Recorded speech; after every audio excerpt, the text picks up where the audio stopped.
Binisita ng mag-asawang Julius at Tintin Babaw ang bahay ni na Andrew Schimmer at kasalukuyang kasintahan nito na si Dimps, kung saan nakapanayam nila ang magkasintahan at kanilang mga anak.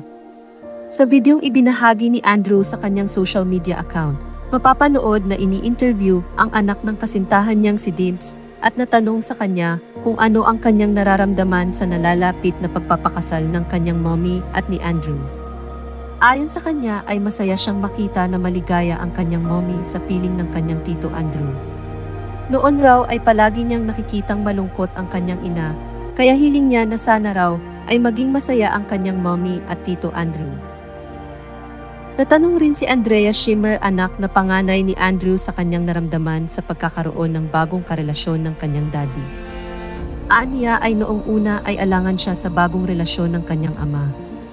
Ngunit nagbago raw ang kanyang naramdaman nang makita niya kung gaano napapasaya ng kanyang tita Dimps ang kanyang daddy. Basta kung saan raw masaya ang kanyang ama ay okay na iyon sa kanya. Hiling rin ni Andrea na sana raw ay forever na ang kanilang pagsasama. At pinayuhan pa niya ang kanyang ama na sana ay mas maging romantic pa sa kanyang tita Dimps. Naisip din niya nung una ang kanyang mommy, ngunit dahil sa wala na ito, alam daw niya na magiging masaya ang kanyang ina na mayroon ng katuwang ang kanyang daddy. Anya, since wala na po si mom ko here physically, I'm sure she'd be happy din naman po na may makatulong kay daddy makamove on. Sa naturang panayam ay nabanggit ni Julius ang petsa ng kasal ni na Andrew at ito ay magaganap sa Araw ng Mga Puso, February 14. Nagpaabot naman ng pagbati ang ilan sa mga netizens sa balitang pagpapakasal ni Andrew.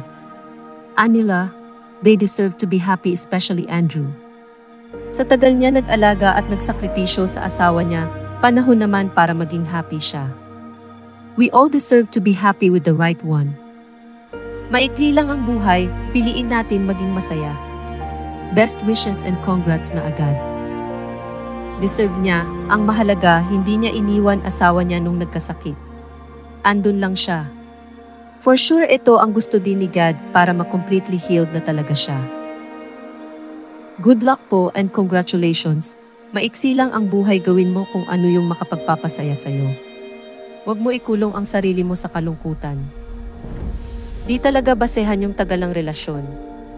There's always be a perfect timing for marriage. By the way, congratulations to both of you. Kailangan din niyang sumaya sa buhay at di naman siya nagkulang sa first wife niya gang dulo.